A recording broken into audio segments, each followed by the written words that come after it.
வணக்கம் அன்பர்களே, நான் உங்கள் சிக்ஸ் ஃபேஸ். நீங்கள் நம்ம என்ன செய்ய போகிறோம்னா கொழுக்கட்டை. இது ஒரு ஸ்பெஷல் கொழுக்கட்டைங்க, தேங்காய் பூரண கொழுக்கட்டைங்க. அரிசியை ஒரு 2 மணி நேரம் ஊற வச்சு இருத்து மாவாக ஆக்கிக்கலாங்க.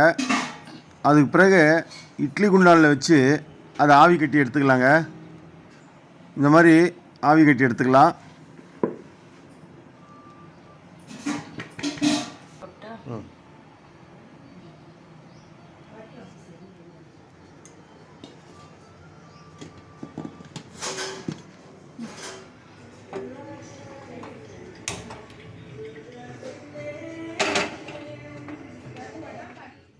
இது ஒரு 10 நிமிஷத்துலேருந்து 15 நிமிஷம் இருந்தால் போதுங்க.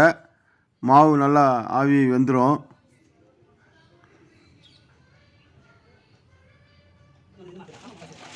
அந்த நேரத்தில் நம்ம இப்போ தேங்காய் திருவி எடுத்துக்கலாம். பூரணம் செய்ய போகிறோம் இல்லைங்களா, அதுக்காக தேங்காயை திருவி எடுத்துக்கலாம். இல்லை தேங்காயை கட் பண்ணி மிக்சியில் போட்டு எடுத்துக்கலாங்க. இது மாதிரி திருகி எடுத்தால் டேஸ்ட்டு நல்லாயிருக்குங்க. இப்போ இதை பாவு காய்ச்சிக்கலாங்க. ஒரு சட்டி வச்சு அதில் கொஞ்சமாக தண்ணி போடணுங்க. தண்ணி போட்டு சர்க்கரையை போட்டு அப்படியே லைட்டாக கலரி கொடுத்துக்கிட்டே இருப்போங்க. அந்த சர்க்கரை தண்ணியில் கரைஞ்சிடும். நீங்கள் அதிகமாக தண்ணி ஊற்றிட்டிங்கன்னா ரொம்ப நேரம் ஆகும். அந்த சர்க்கரை கரையிற அளவுக்கு தண்ணி ஊற்றினீங்கன்னா இது மாதிரி சீக்கிரம் பாகு வந்துடுங்க. இது பாருங்கள், இது மாதிரி நல்லா கொதிக்கணும். கொதித்து நல்லா பாகு திட்டத்துக்கு வந்த பிறகு என்ன செய்யலாம், இது பாருங்கள், இப்போது ஏலக்காய் தூள் அதிலே போட்டுடலாங்க. போட்டு தேங்காய் திருவுள் இருந்து பார்த்தீங்களா, திருகி வச்ச தேங்காயை அதில் போட்டு மிக்ஸ் பண்ணுவோங்க. இந்த மாதிரி நல்லா மிக்ஸ் பண்ணி கொடுத்துட்டே இருக்கணும். இந்த நேரத்தில் ஸ்டவ் மீடியமில் வச்சுக்கணுங்க. ரொம்ப ஹையில் வச்சிங்கன்னா தீஞ்சு போகும். இந்த பாருங்கள், அந்த தேங்காயில் இருக்கிற தண்ணி வெளியே வருங்க. பயப்படாதீங்க, தண்ணி வெளியே ரொம்ப தண்ணியாக இருக்கிற மாதிரி இருக்கும். அந்த தண்ணி ட்ரை ஆகணுங்க. அந்த ட்ரை ஆனால் தான் உங்களுக்கு கரெக்டான பக்குவம் வந்துடுச்சுன்னு அர்த்தம். இந்த பாருங்கள், எந்த அளவுக்கு ட்ரை ஆகிடுது பாருங்கள். இது ரெடிங்க. தேங்காய் திருவல் போட்டு ரெடி பண்ணிட்டோம். ஆவி கட்டின மாவை எடுத்துக்கலாங்க. எடுத்து அதை ஒரு குண்டானில் மாற்றிடலாங்க. அது ஒரு பாத்திரத்தில் மாற்றி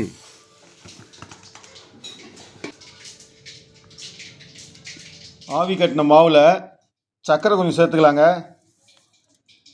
அப்போ தான் மாவு ஸ்வீட்டாக இருக்கும், கொழுக்கட்டையும் நல்லாயிருக்கும். இதில் வெந்நீர் போட்டு பிசைஞ்சு எடுத்துக்கலாங்க.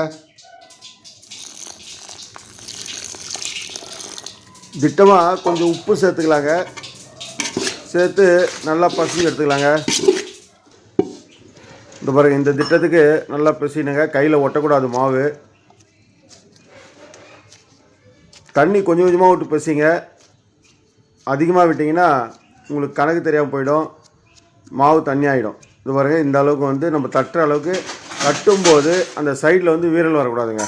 அந்த அளவுக்கு தண்ணி போட்டு நம்ம பிசைஞ்சு எடுத்துக்கணும். இதுதாங்க பக்குவமான கரெக்டான ஒரு முறையில் நம்ம பிசைஞ்சிருக்கோம்.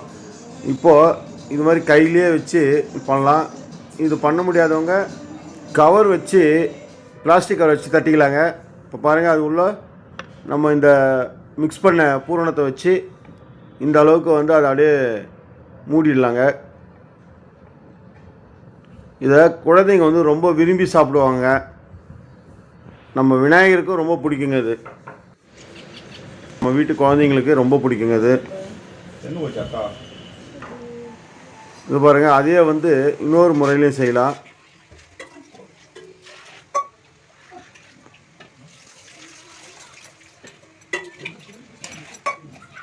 இந்த மூடி சீல் பண்ணும்போது நம்ம அந்த ஸ்பூனை வச்சு ஒரு டிசைன் பண்ணிக்கலாங்க.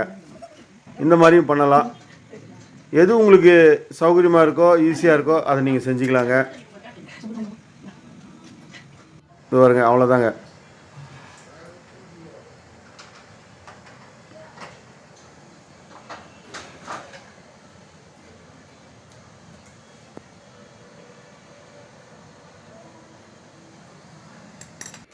இப்போ எல்லாம் ரெடி பண்ணிட்டோங்க.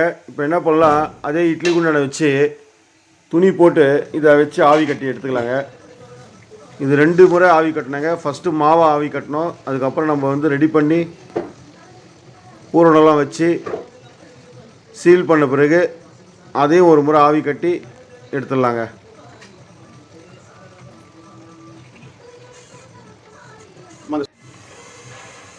முடிஞ்ச அளவுக்கு பக்குவமாக கொஞ்சமாக வைங்க.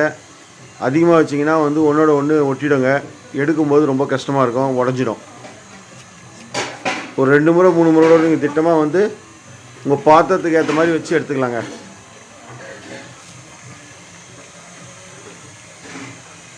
அதுக்குள்ளே நம்ம சேனலை சப்ஸ்கிரைப் பண்ணுங்கள், ஷேர் பண்ணுங்கள், கூடவே அந்த பெல் பட்டனையும் ப்ரெஸ் பண்ணுங்கள்.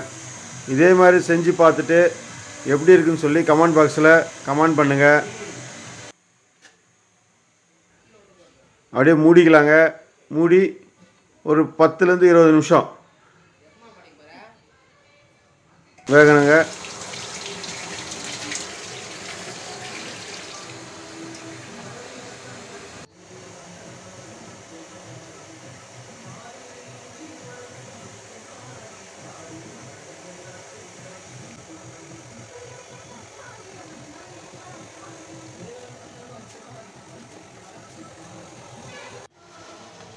உள்ளே விட்டு போகிறதா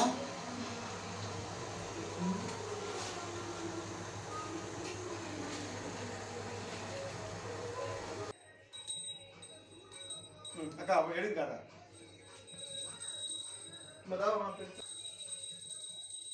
அப்புறம் தண்ணி இருக்கு போது கொட்டும் போது அப்படியே கொட்டுன்றேன்.